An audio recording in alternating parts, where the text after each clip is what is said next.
This podcast is sponsored by nobody. Hey dudes, welcome to Splat from the Past, the only 80s themed horror and sci-fi show where things can get totally radical. Now today, I will be interviewing a legendary, and I do mean legendary Canadian stuntman. I will be talking to Dwayne McLean. Dwayne, you all know him as Black Bart in A Christmas Story. Yes, and he has done stunts for all your favorite horror and comedy films that were shot in Canada. I mean, he worked in Porky's, Police Academy, Happy Birthday to Me, The House by the Lake, aka Death Weekend, My Bloody Valentine, Julie Darling, God, so many. Billy Madison, Tommy Boy, a lot of great movies. And we're going to talk about all that stuff today. I can't believe I have gotten two people from two different fantasy sequences in A Christmas Story this Christmas season. One who was actually in the movie, which is Dwayne, and one that was cut, Paul Hubbard. And I never thought that was going to happen, and I am so blessed. Yeah, Dwayne, he's only on screen for not even a minute in A Christmas Story, but it was a memorable minute because everybody remembers that sequence where Ralphie is Red Ryder, and he's shooting at Black Bart. So it's going to be a great conversation today, given that, I love all those movies that he's worked on. So yeah, here is my interview with Dwayne McLean. So, going back in time, did you gravitate toward stunts and acting early on in your childhood? No, I was later. I hooked up with some people in Vancouver who were doing a little training program. Mm-hmm. I was probably more like 25 years old. Yeah. And I just thought I'd give it a try and went on from there. Yeah, what was your original trajectory? My which? Your original trajectory, what were you doing before stunt work? Oh, I was a warehouse manager at a sort of a hardware automotive company. Nice. Was it good work? Then I quit that and opened my own sporting goods store, a sort of a new and used sporting goods store. Nice. And I did that for 4 or 5 years and decided to just nice. do the stunt thing because I was enjoying the training program. Mm-hmm. Were you one of those? There wasn't a whole lot. This was in Vancouver. Mm-hmm. There wasn't a whole lot of movies being made back then. Oh yeah. There would be like 2 or 3 movies a year, and one of them would have stunts in it. So yeah. I eventually just hooked up with another guy, and I heard there was a movie out in Alberta. So we just drove out there and got work and made a lot of money and moved on to Toronto, and the rest is history, really. I've managed to win a few awards, and people treat me as the grandfather of the industry. There were only 2 or 3 stunt people in Toronto at the time, Mm-hmm. and now, to change the difference, there are maybe 400. Yeah, and sometimes they're in Canada, sometimes they're in Hollywood. They go back and forth. Yes. Wow. It's been good to me. I can't complain. I think I'm 82 years old now, and I'm still working.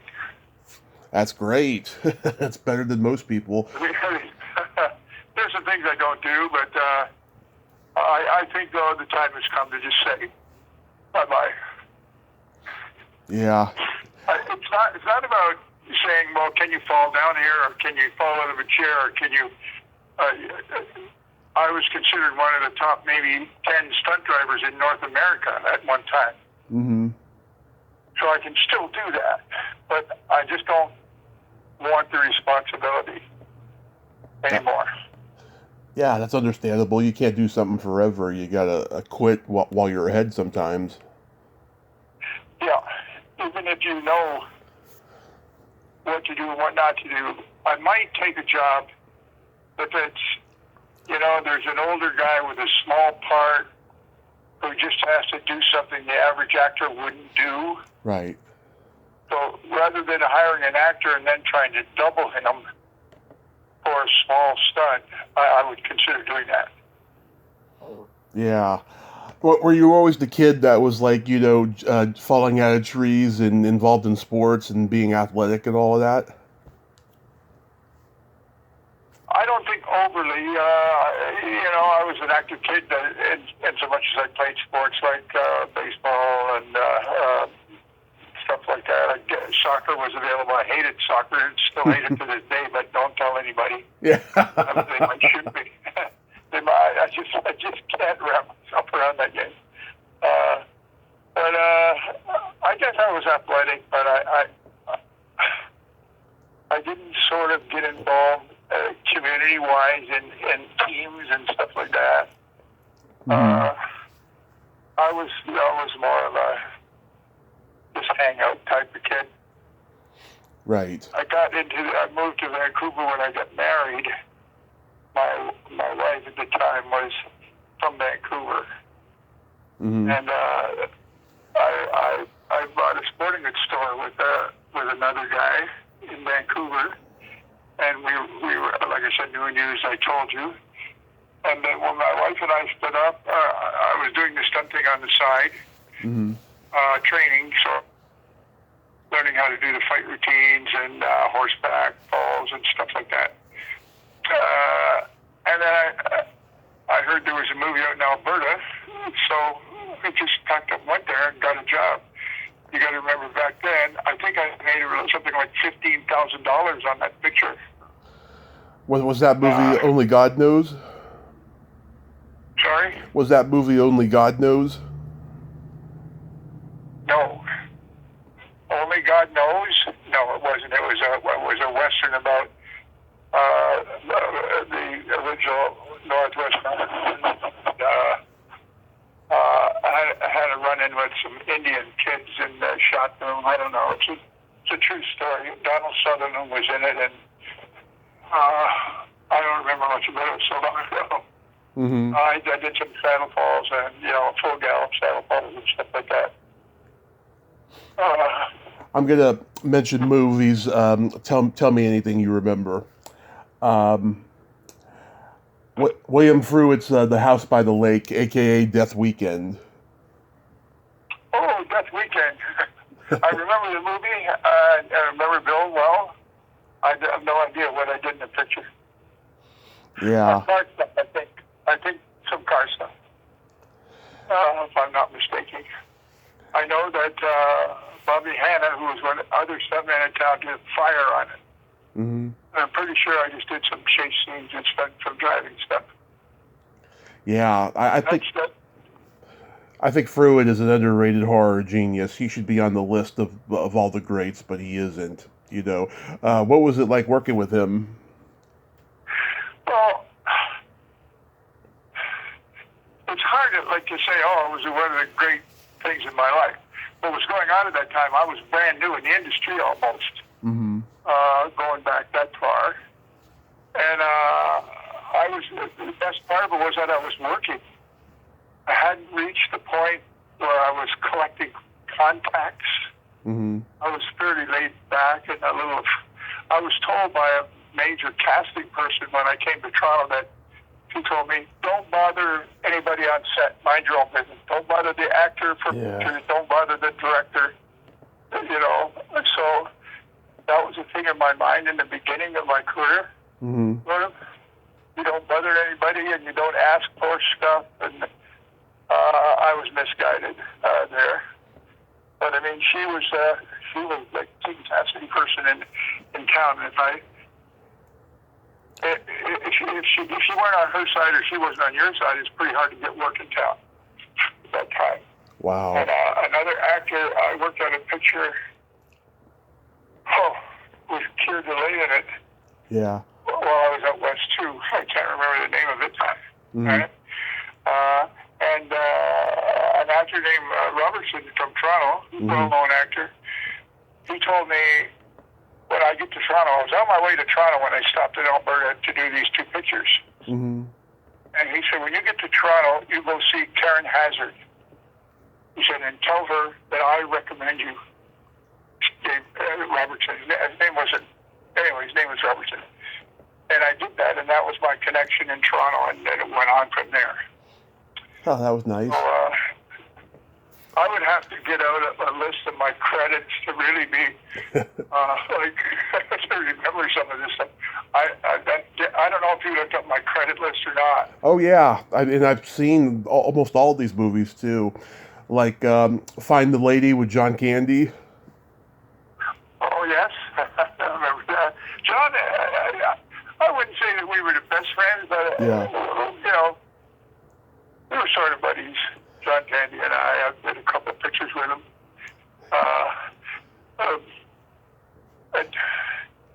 There was one about, there was a movie about some little country that figured if they declared war in the United States, they would get all the benefits when they lost. Okay? Mm-hmm. There was no way they could win the war, but by declaring war against the United States, the United States beat them would spend money to rebuild their country. I remember nearly running a car off a cliff in that show. Mm-hmm. Well, it was a rough run. But anyway, I managed. I'm sorry, I should have my credit list in front of me. It's okay. I got the impression you were calling me about just one picture. Yeah, I like to go through the filmography, but it's right in front of me, so don't worry. I'll tell you, everything. Yeah, you mentioned Bill Pruitt and horror pictures, but I met the director Bobby Clark on a horror picture. That's it. Was that director of Christmas Story? You met him on Breaking Point, right? No, I met him on Black Christmas. Oh, okay, Black Christmas. Oh, so you worked on Black Christmas? Yes. Oh, what did you do on that one? I think it was a kind of a stair fall. Mm-hmm. There were people running around this building for some reason, afraid of something. I mean, we're talking back to 40 years or so, I don't know. And going on 50. I can't remember 4 days ago. You played a You played a cyclist. I think I was playing a policeman in that show. I may be wrong. Okay. You played a cyclist in Love at First Sight. Love at First Sight. Love at First Sight. That's Rex I can't remember. Who played in it? Can you tell me? Dan Aykroyd. Oh yes, it was about Love at First Sight. Yeah, he's blind. Love at First Sight. Well, he was blind, right? Yeah. Yeah. If you recall that somebody is speeding along on a bicycle, and he could do whatever he wanted. He felt that he could hear cars coming and stuff, but he didn't hear the bicycle coming, so I had to dump the bicycle. I think that was a show. And I was going pretty good clip too. So yeah, I remember the names of the shows, but I don't always remember what they did. Yeah, Rex Bromfield wrote and directed it. His sister Lois is a very funny stand-up comedian. She's a friend of mine. Deadly Harvest with Clint Walker. Oh, yeah, Clint Walker was the nicest man I think I ever met in the industry. Mm-hmm. He said because I had an acting part in that. It was one of my first sort of acting parts, and I was terrified. And I remember him saying to me, just talk. Mm-hmm. Don't act, just talk. So I just talked. But Deadly Harvest was there was another picture, I think Soylent Green or something like that. There was same idea of not having any food around and stuff like that. I'll remember that picture because I had a lot of dialogue in it, and stuntmen rarely got dialogue. Mm-hmm. So it was kind of as one of the stunt guys once said, he said, he'd rather do a mean stunt than speak in a film. Everyone tells me Clint Walker was just the nicest guy. Yeah, I wouldn't say he sort of understood the situation I was in, how I felt, but I think he did. And he would talk to me, and I didn't say he talked to calm me down. He talked to me because he knew it would calm me down. I wasn't aware, right? Yeah. And he did. It was. I never ever saw the man again, but he just was a nice fellow. Yeah. Last year. Very nice man. Yeah. Last year I talked to Martin Burke, and we talked about Power Play and The Last Chase. You worked with him on those movies. What's your experience working with Martin? I see, those are things that are just in the mist to me, but once you mention them, I remember them. I remember Martin Burke, he said, can you do, he was driving a car, again, driving a car, and he said, can you do this, can you do that, and so I went through this process he wanted me to do, and then he said, stop, let me out. Yeah. Do you remember anything about Peter O'Toole? What I remember the most about Peter O'Toole was the man had such a screen presence. So when I met him, he's just a small, sort of everyday little guy, right? Yeah. So to speak. He didn't light up a room, but boy, I'll tell you what, stick a camera on him and he lit up everything. Yeah. My opinion of Peter O'Toole. And I just amazed at the difference between him as just a guy there, and him in front of the camera. But he wasn't a very big guy, and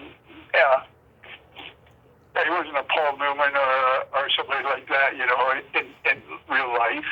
Yeah. Or guys that he was, but I'll tell you what, that was I'm going to say it was partly a war film. I know we did some stuff because I remember one of the guys broke his collarbone. Oh, wow. On the show. And I remember the show quite well, but and like I said about Peter, I didn't get to chat with him a lot or anything like that, if at all. But from observation, I had seen him on film before, I'd seen him in movies before. Yeah. So what I anticipated when I heard I was going to be working with him is not what I got. Yeah. All right? Yeah. And I'm saying that in a good way. I'm not saying that he just, to this day, when I think of Peter O'Toole, I think of this guy who had a screen presence that was nothing like his personally. I totally get it. I'm a big fan of the Prom Night movies. I've talked to Paul Lynch and Bruce Pittman and Ray Sager. What were those experiences like? Okay.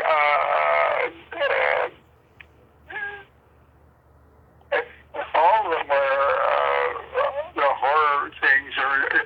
One of them I got pretty badly burned in. I don't know which one. It was Prom Night 2, maybe. I got pretty badly burned. If that's the one I did the big fire gag on, I'm not sure which, where they dropped somebody. And then also, one of the big deals in one of those pictures was a girl on fire. Yeah. Which I coordinated. I was doing stuff with fire that other people were not doing at the time. So, they all were part of making me like Ray Sager. I have somewhere in my computers and whatnot of Ray Sager, I think it was him who said that I was the best coordinator he ever worked with. Oh, that's nice. So I've gotten some.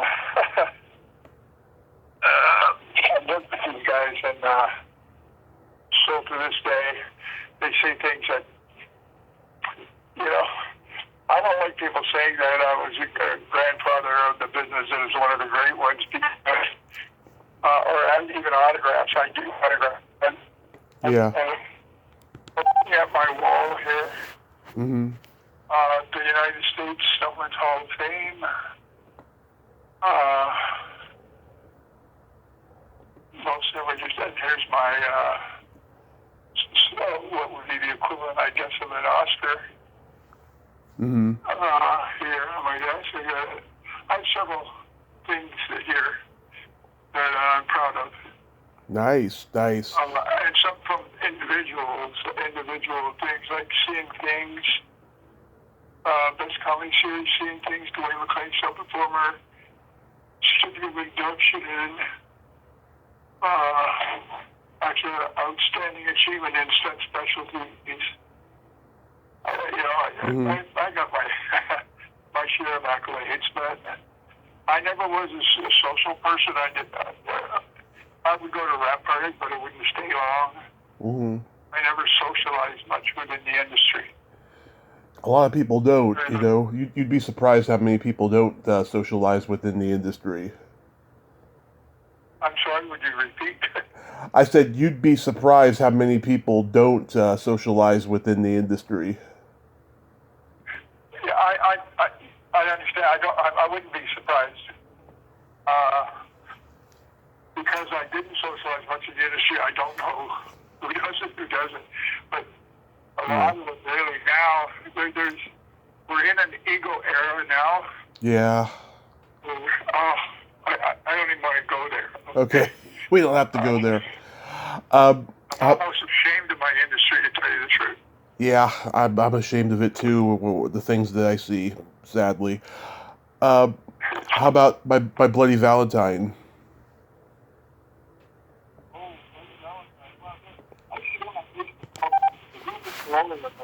Hello? It's also, it wasn't Ray Sager, it was a Bob President or somebody. Yeah. I don't know who the producer or production manager was on the show now, but they ran and raved about me, which makes you feel good on social media. I enjoyed doing that picture. Uh-huh. We did some pretty neat stuff there. It didn't look tough, like the fight on the mining cars. Mm-hmm. You know, going. That was really. When I thought about it later, we were lucky we didn't get hurt. Right.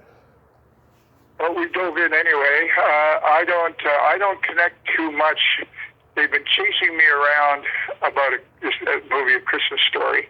Mm-hmm. I mean, it's not that they won't leave me alone. I think that's wrong. I think they really want me to connect into their groups Yeah. and sign autographs and all that stuff. Yeah. And I was a little upset because they were looking about people and whatnot, and so I just noted that I was a stunt coordinator, and I also played Black Bart. the bad guy, Black Bart. Yeah. And they more or less asked me to prove that. Oh, that's awful.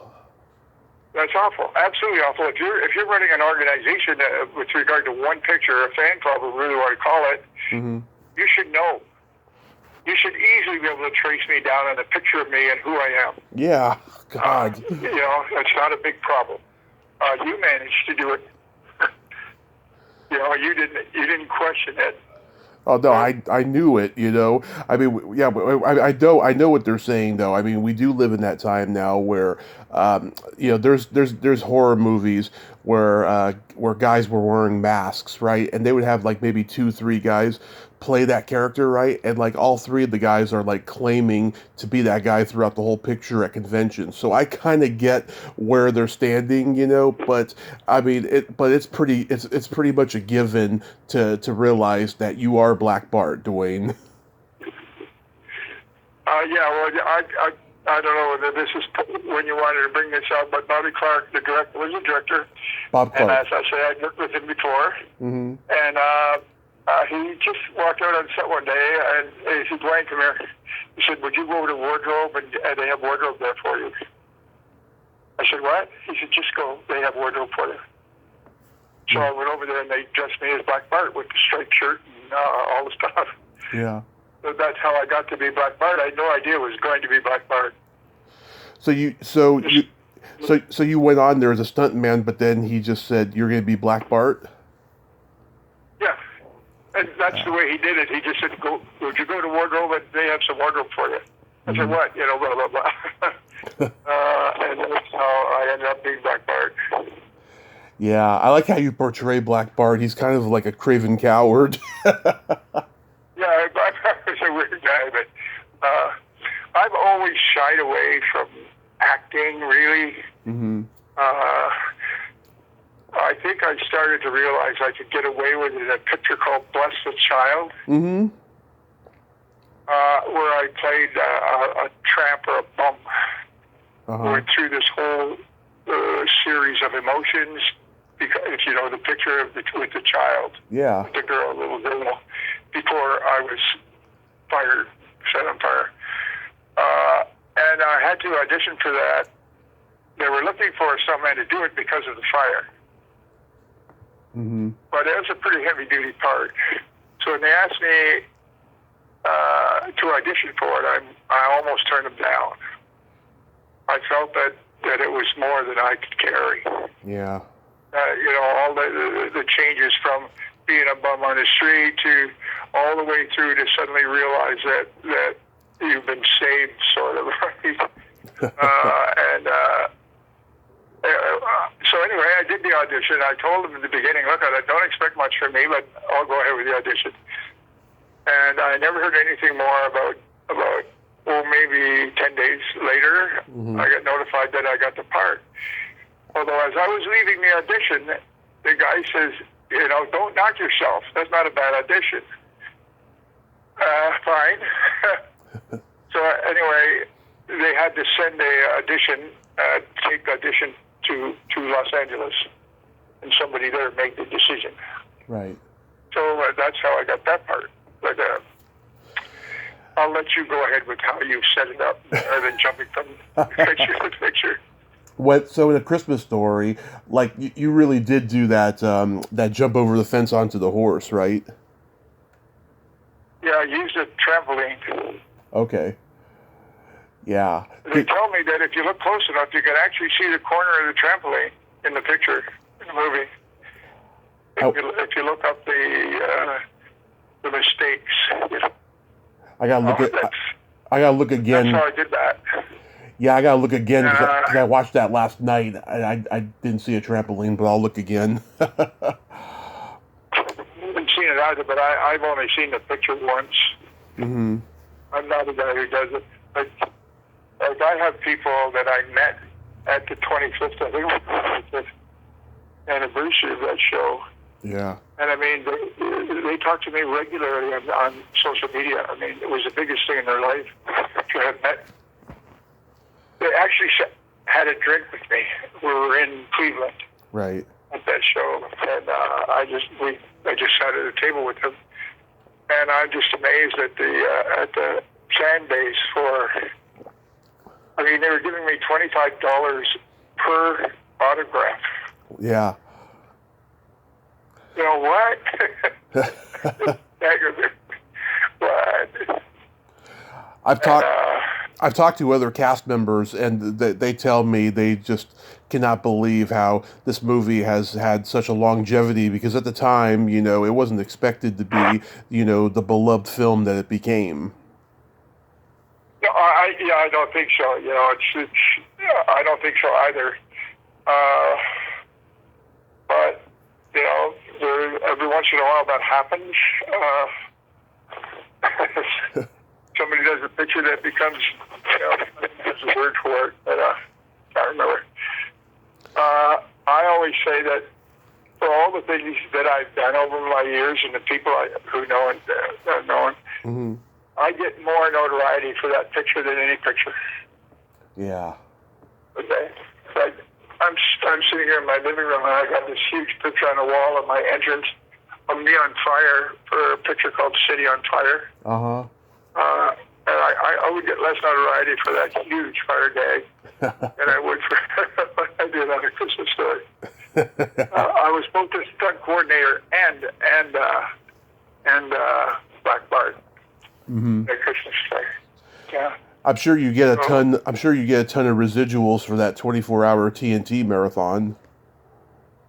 Well, I don't do too bad. Yeah, because I talked to, there was another scene that was cut, another fantasy sequence where Paul Hubbard played Flash Gordon, and I talked to him. He told me he gets pretty good residuals on it, even though his scene is cut from the movie.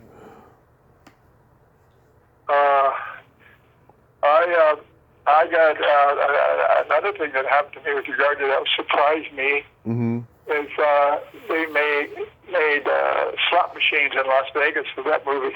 Wow. This is like a little family movie, and it's hooked up with these gambling giants, right? Yeah. And they didn't pay me all that well before they started making the machines, but they did pay us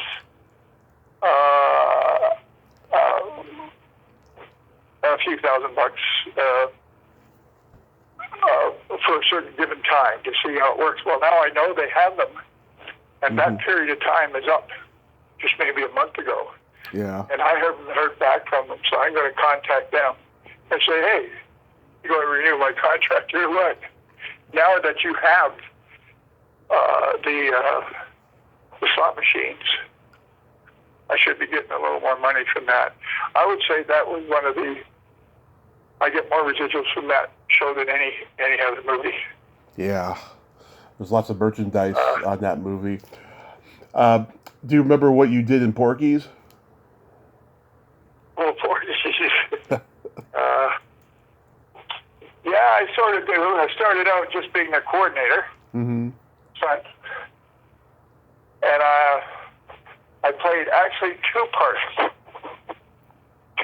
in the movie. Mm-hmm. It's Porky's, and the people were Porky's, and the girl was named Southwood. I was sitting at the bar arguing because the pavement. You're breaking up a little, Dwayne. There you are. You can't hear me? I can hear you now. Okay. Anyway, I was a patron sitting at the bar who she slapped in the side of the face with her bosoms. Yeah. That was me. And when the bar tipped over, that's why I was there actually. Mm-hmm. They put green garbage bags down on it and then put motor oil on it. So that when they tipped this long bar up, she came down there like a rocket. Mm-hmm. And I was supposed to catch her. Well, once she hit my arms and all that grease on, she went straight through, right? She didn't get hurt. And then I played something going on out in the parking lot where I had to tramp through the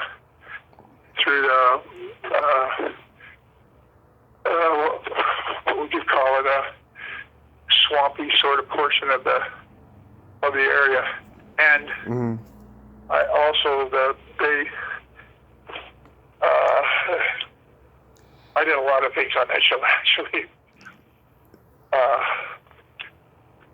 Where we put the police car in the water and did Robbie direct that? Who directed that show? You know? Oh, Porky's? Yeah. That was Bob Clark. Yeah, I thought so, yeah. My old buddy Bobby Clark. How about Happy Birthday? Black Christmas with them, Porky's with him, and what other one we just talked about a while ago? Breaking Point? Well, Breaking Point. I don't even remember what I did. I don't remember what I did on it at all. No idea what I did on that show. How about... you could run into a lot of the shows that I would say I have no idea what I did. How about Happy Birthday to Me? Happy Birthday to Me? Yeah. I was riding around in a car with an actress. I was driving some sequence, and she was in that. I also remember that my daughter came out to get her autographed, and my daughter was maybe 8 years old. Yeah. And she wouldn't give it to her. Was it Rita Moreno? Rita Moreno. Oh, let me look here. I think I know who you're talking about. I think that was the show, and she wouldn't give it to her. Rita Moreno wouldn't give it to her? Wouldn't give her autograph, no. That sounds like her. She sounds like the type that would do that. Even though she doesn't, even though she drove around with me for many days. Okay, I spent a lot of time with her. Oh. And when I asked her if she would give my daughter an autograph, she just said no. Yeah, no, Rita Moreno's not in this movie, but that is awful that happened. Well, anyway, whatever movie I did with Rita Moreno, that was it. I thought, happy birthday to me. You know, I remember that movie. Yeah, J. Lee Thompson. Who? J. Lee Thompson directed it. I don't remember that. Who was the lead? Who are the leads? Glenn Ford, Leslie Donaldson, Lenore Zann. Shit, I don't remember any of them. You played. I didn't involve myself too much. Okay, like I told you. Yeah. I went to work, did my job, and I left. Right. I didn't hang around with the usual hang-arounds after, get your feet up, have a drink. Yeah. It was because of what Karen Hazard had told me. Don't bug them. Right. So I think I missed a whole lot. Because I took that pretty seriously. Right. Yeah, just keep it business, basically. Yeah, well, things got better after a while. You know, I heard of a production called Mario Has a Party. Did a lot of sounds familiar. Stuff. And I remember working with him, and I never thought of it doing series and whatnot like that. And then one day we were doing something, and he said to me, "You know something? I used to be afraid of you, but I'm not anymore." Oh, God, I wouldn't imagine why anybody would be afraid of me. Yeah. Some neat stuff that happened to me over the years. I remember Chris Christopherson. I used to spend a lot of time talking to him on that show that I did with him, something after the Vietnam War, something like that. And he was. I think his girlfriend had been somebody, was her name Rita? And he said, "Oh, Ben," he said, and I'll never forget this. He said, "We did so many pills. I did so many pills that I rattled."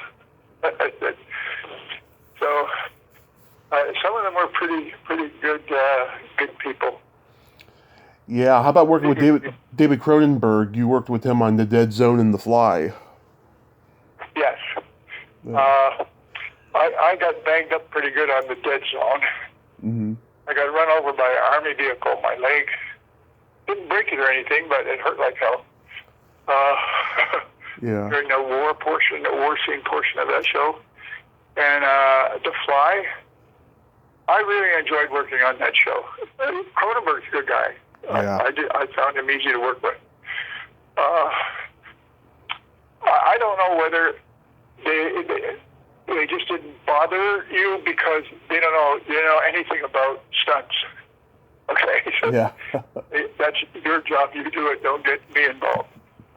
They asked you what they'd like to have, and that would be it. But I missed the next Cronenberg picture. I was working on something else. I did here.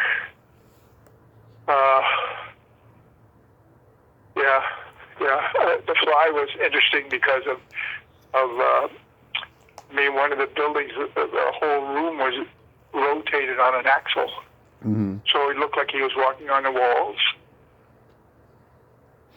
Interesting. He was just walking along with the rotation of the building. It was really interesting to watch that. How it was shot. And a friend stuntman of mine, he had the fly guy had to come down through a skylight with a girl in his arms. Mm-hmm. And nobody had any idea how we were going to do that, because how do you land with somebody in your arms? Yeah. Okay, the drop was almost 20 feet.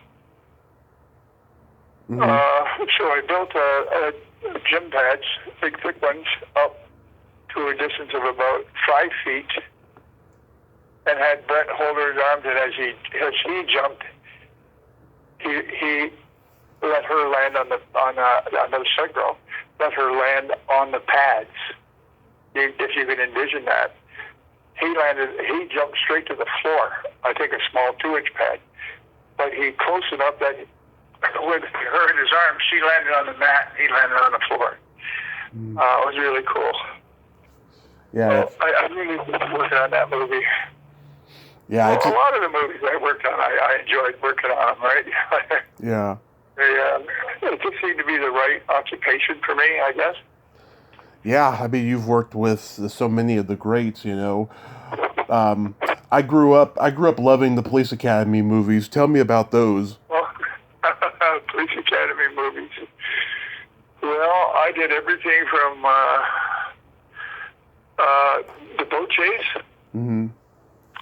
I ran a small boat that was being chased. Mm-hmm. I jumped through the building over an island. Pretty spectacular stuff. I'll always be remembered for the boat chase, I think, more than anything else. Oh yeah, that was great. In part 3, yeah, that boat chase was awesome. Did you work with Dar Robinson? I did not. I never worked with Dar Robinson. Yeah. Unfortunately, but it's just one of those things. It seems to me that he was in Toronto on something, but I missed him. I wasn't on that picture, so I missed him by that. There's a story here. Okay. I'm just trying to remember. I think it was Dar. It had to do with over at the yacht club where the boats were. Mm-hmm. The guys got all drinking over there once, and he threw his wife overboard. and they sent him home. So I forget the name of the guy. A really good stunt guy, black guy, replaced him. I'm pretty sure that was it. Replaced him, and somebody else was already cast by. God, I've got to be careful. I don't want to get, I don't want to be wrong. I think it was. So he had already decided to cast somebody he knew. So when the new coordinator come on, we went out in the boat, and I showed him what I could do with this little tiny boat. So I ended up doing that stuff. I remember, just to give you some idea, I think I was the first Canadian stuntman to make $10,000 in one day. Wow. It was a big deal at the time, I'll tell you. Oh yeah. And, so. How about working with John Carpenter on In the Mouth of Madness? The Mouth of Madness? In the Mouth of Madness. Never heard of it. Okay, you don't remember that. I have no idea what that movie is. Okay, we'll skip that one. Move along. How about Billy Madison? Billy Madison? Billy Madison, Adam Sandler. I remember the show. I'm wondering if that's the one where I drove a bus full of kids.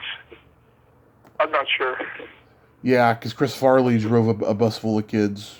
Like maybe you stunt drove for him or something.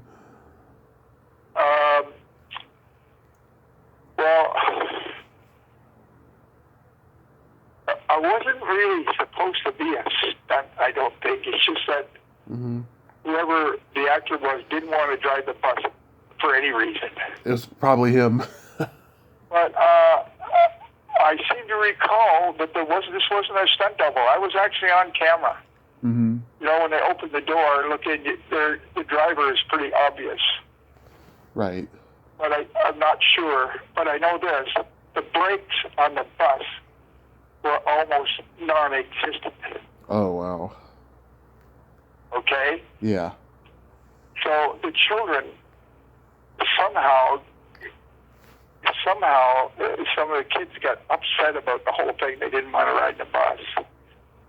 And the mothers were there, of course. And the only brake that I had for that bus was the emergency brake. Mm-hmm. The other 4 brakes didn't work. I was so ticked off, you know, for several reasons. One is, you put me in a position to make a fool of me, but you put all these children in a position where had I had to stop that bus, I would have had to purposely run into something. Okay? You just have to. You couldn't run amok with a bus full of kids. Right. I had the same problem with a bus full of kids in a river. That was for some littlest hobo. Oh, yeah. Okay? Yeah. And we had this busload of children up to almost up to the windows in water. And people kept melting off. And finally I just said, hey, guys, either I do this, I'm hard to do, listen to me, or I'm off the set. It's one of the 3 or 4 times in my whole career where I simply put my foot down and said, fine, I'm out of here. Okay, don't push your luck. And several things happened on that. To get the kids out to the bus, they were using a Zodiac. So they were doing that. And the water was running pretty fast. So instead of putting the boat in the water a bit upstream and letting it swing down to the bus, they tried to go straight across. And the boat filled with water and almost sank. So it was at that point that I said, am I running this whole scene or am I not? Okay? Mm-hmm. So I took over, as I should have. Nobody should have butted in. But there's always somebody, one of the ADs or somebody, you think they know more than you do. Right. And I remember that, we got it done without getting anybody hurt. I remember, that was a different show with Whitewater. Anyway, sometimes you run into these things, and you're either, at that time, you didn't have a whole lot of clout. Yeah. Okay? Stunt coordinators have more clout today than they did before. Yeah. Like, they would just say to me, well, if you can't do it, we'll pull it out of the picture. If you want us to spend this money, we'll take it out of the picture. Okay, and then you lose face. But I remember it was also a series, something like Nightbeat or something such as that. And it was in the middle of the night. It was in the winter. And I had to go out Lake Ontario in the middle of the night with an actor. And it was nasty. It was snowing. Wind was blowing. So when they got around to it, I said, I'm not going to do this. I'm not going to do this. I was 100% sure that I would be fired in the morning because they had to shut production down for the day, for the night shoot. But when I got to the office, they said, thank you almost. Okay, for shutting it down. Somebody could have got, that happened to me twice. We were a boat out in the water in the night. The one boat gets out there and they shut down the motor and they couldn't get it started and we couldn't find them. Okay. These things should never been allowed to happen without a second boat. Yeah. Wow. How about doing How about Tommy I've been Boy? going forever. I always thought you should get 10 old stuntmen together Yeah. in a hotel room and give them all the booze they could drink, let them tell stories, tape it, and make a movie out of it. Yeah. How about Tommy Boy? Okay, Tommy Boy, I think I just was in for a day on Tommy Boy. Uh-huh. I didn't do anything of any significance on it. I remember working on the movie. I remember I wasn't a stunt coordinator, somebody else was. But I remember being on Tommy Boy for a day or two. So it must have been sort of nothing work, or I would remember it, right? Okay. So I'm sorry, I can't give you much information on Tommy Boy. It's okay. What one last Christmas movie, Crazy for Christmas, where you doubled for Howard Hessman? Oh, that was like Christmas Santa or something like that. Yeah. I remember the day there, downtown Toronto. Mm-hmm. I think it was just sort of a fall onto the concrete or something. But I remember I was more impressed, like Hessman was big because of WKRP, was it, or something like that? WKRP and Head of the Class. I knew him more for WKRP Cincinnati or whatever the name of the series was. Yes. And I was just so impressed because I liked his comedy. Mm-hmm. He was pretty good. He really wanted to. I remember he wanted to do some of this stuff, and I sort of, this tripping and falling or whatever the hell it was. Yeah. And I sort of said no. Okay. Yeah. I don't mind letting an actor do some stuff, but I don't want an actor getting hurt on my line. Excuse me. Mm-hmm. It's just not good. He's any more that I want to get hurt. What's his name? The Kung Fu guy. David Carradine. Yeah. We didn't have to do any scenes with him after lunch. Mm-hmm. Because he'd been to the bar, and he was known to purposely kick you. Yeah. There wasn't a stuntman on that series that didn't get kicked in a fight scene with him. That was weird.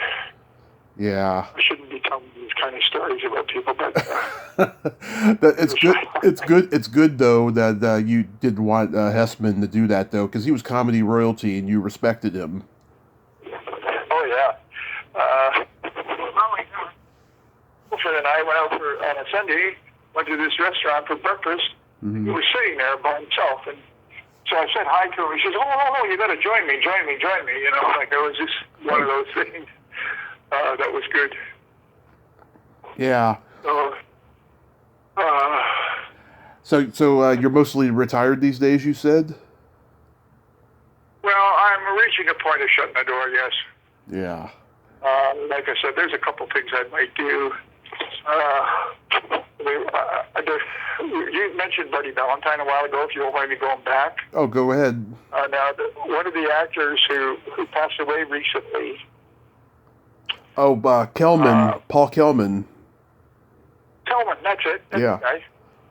Well, number one, I had to come back to Toronto for something. And while I was away, they had this little driving sequence where you drove down this gravel sort of road into a parking lot, which was also gravel. And he said he could do it, but I wasn't there. All right? Mm-hmm. So they put him in the car and do it. He comes down. He hits an extra and smashed the picture car. Most people don't know that, okay? Mm-hmm. And what upset me was, the word in Toronto was that I was driving. Mm-hmm. You know, so now you got to defend yourself to everybody. Say, I wasn't even there. But anyway, I think that in order to just make it a little easier, he developed a bit of a limp, like he'd hurt himself, right? Right. And he did. I don't know. So he had a cane that he walked around on when he wasn't acting. So every time he was upset, the crew would cut a coin-sized piece off the end of his cane. Mm-hmm. Right? Right.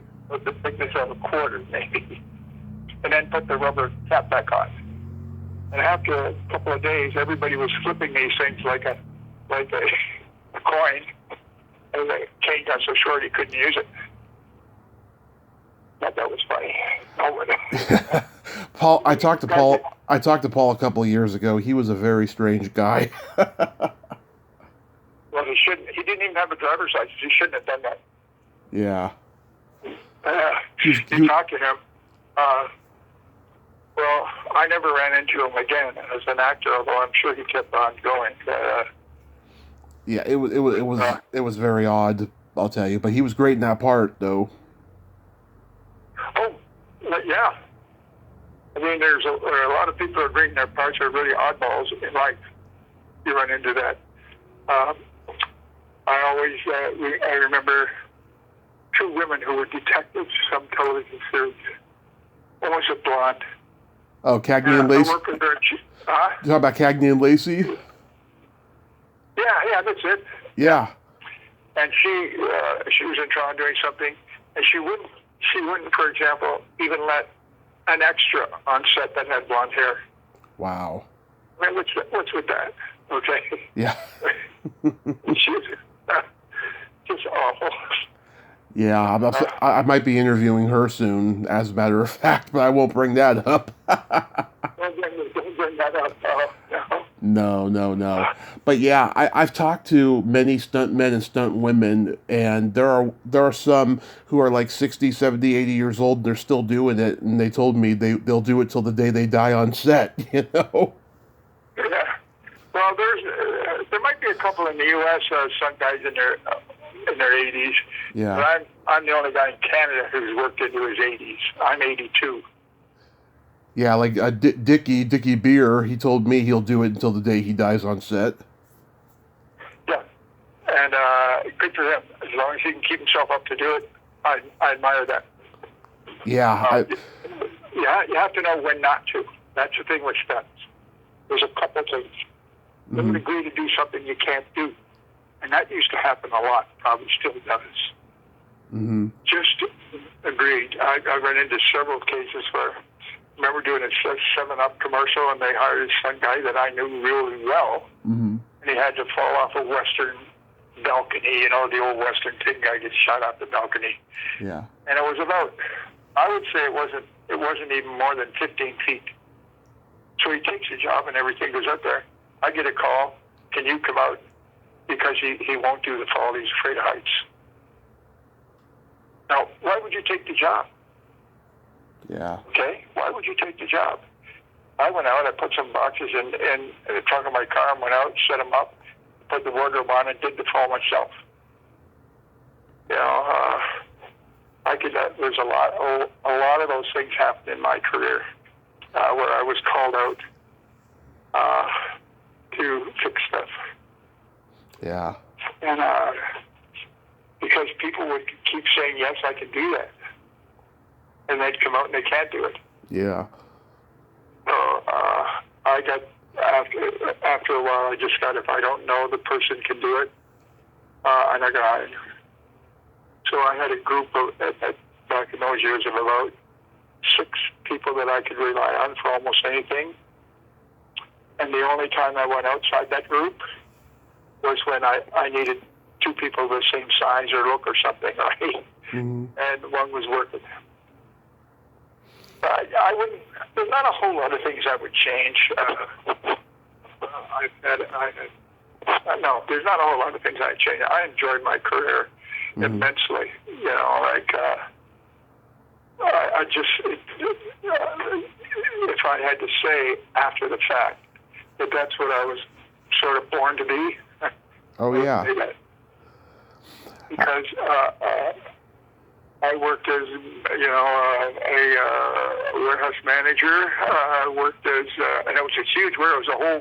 The whole complex was a whole city block. Mm-hmm. Okay, in Vancouver. And that was not very fulfilling or anything. Even owning a sporting goods store was great, but not fulfilling. Stunts from day one was fulfilling. Mm-hmm. Okay. There is a matter of you're yourself and the people around you. It's teamwork. To me, it's spiritual teamwork. You could be on set alone, but everybody that you know, your close stunt friends, are there with you, even when you're there alone. If that may sound weird to you, I don't know. No, I totally get that. And my whole career was like that. You know, there are lots of stories I could tell you about guys who are, but I can't remember their names. That's okay. And even too, you're even well-known actors, I'll forget their names. Mm-hmm. So I worked with Dick Van Dyke. Oh yeah. And it was in the wintertime, and we got to be, I wouldn't say close, but when we were both together on set, we were usually together. Yeah, you know that. Mm-hmm. So I said to him, maybe we should have dinner. I go out and have dinner and a drink. And he says, oh, geez, I can't have a drink, he said. And this was in the winter. He said, I can't have a drink. He said, I have to be somewhere in August. Mm-hmm. He's a reformed alcoholic. Yeah. Which I didn't know, right? Yeah. That was the funniest thing. He said, I have to be somewhere in August, so if I have one drink, I'm done. It just I've had some fun, really. You should write a memoir, because you do have great stories and anecdotes. Well, we didn't even touch on 10% of them. Okay. I'm trying. All the time we've been talking. Very well-known actor. I remember his wife died of cancer. Blah blah blah blah blah. Mm-hmm. And I was on set with him. We were always together. Mm-hmm. So it's like everyday life, I guess. You connect with some people and others you don't. Right. But like Peter DeLay, you know, he would phone me if he was in town. Mm-hmm. You know, I remember coming on set one time, and the red light was on actually. So, but I was just on the. I'd come in and I was standing not too far away from the actual stage that we was working on, and all of a sudden he says, "Cut!" Right in the middle of the scene they were shooting, and yelled, "Dwayne, come on over here and say hi." You know, how often does that happen to you? We're in the middle of the scene. He saw me at the corner of his eye, and he stopped it right there. Mm-hmm. Moment and shake hands. Doesn't happen to you very often. No. So do you? Do it all over again, not change much. Right. So do you do the autograph signing shows for A Christmas Story? I did one on the 25th. Mm-hmm. Went to Cleveland. On that because he asked me to come. Yeah, they're fun. I don't go. I know people who just go to everything that's organized after the picture. You know, like fan-based right. Things. They go to them. They dress up like the actors and all kinds of shit. Right? Yeah. Sure, all kinds of stuff. It's okay. You can say shit. And I don't do it. Mm-hmm. Okay? Even though I was actually in the picture, I don't go. Matter of fact, that's the only one I've ever gone to as a Christmas film. Mm-hmm.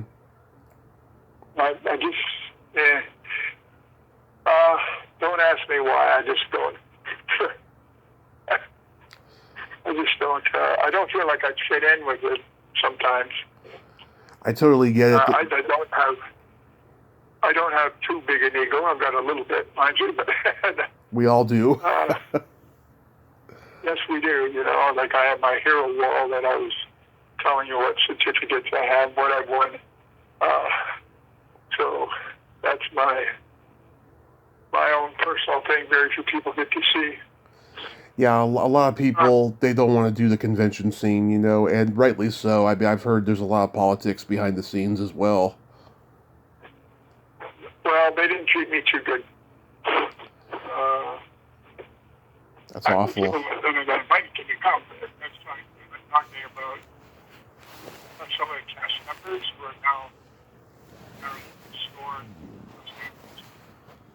You're breaking up, Dwayne?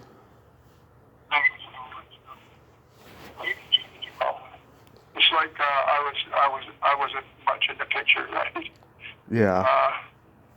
But I think that Black Bart was like he wasn't a lead, but he was a major, part of the picture. Right. And they decided how much you could charge for an autograph. Right. So they told me I could charge $10 for an autograph, but other people were getting $25. Mm-hmm. I said I want $25 or else. So they agreed, but they didn't consider me anything. And those are cast members. Yeah. Who Scott, yes. I just won't go to these things if people have that kind of an attitude. Yeah. I know how to stand up for myself. Don't get me wrong. Yeah. And I do when I have to. I would have left immediately. And the lineup to get my autograph was pretty healthy, I'll tell you, every day. So I was, Well, Dwayne, you've made it this far, and I think it's amazing of all the work that you've done. And I want to thank you so much for coming on today and having this great conversation. I hope I was interesting enough. That's one of the reasons I don't do this kind of thing very often, because I always think I'll get tongue-tied. I didn't get tongue-tied today. No, you did fantastic. Well, thank you for having me. Absolutely. You have yourself... Go ahead. Sorry? Oh, I thought you were going to say something. No, I just said thanks for having me. Absolutely. You have yourself a Merry Christmas and a Happy New Year, and be safe out there. And you too as well. Thank you, sir. If you ever need to talk to me again, just call. That would be fantastic. All right, my friend. Okay. Bye-bye. Well, there you have it. Dwayne McLean. Ain't he a cool dude? A man who has done so much, and he knows who he is. He knows what he wants. You gotta respect that. What a great man. And those stuntmen, they're a special breed, Being a stunt person's not for everyone, but people can make it work, and Dwayne has certainly made it work. Well, until next time, this is Tommy Throwback Kovac saying, there's no shame in living in the past, because the present sucks. Later, dudes. You'll shoot your eye out.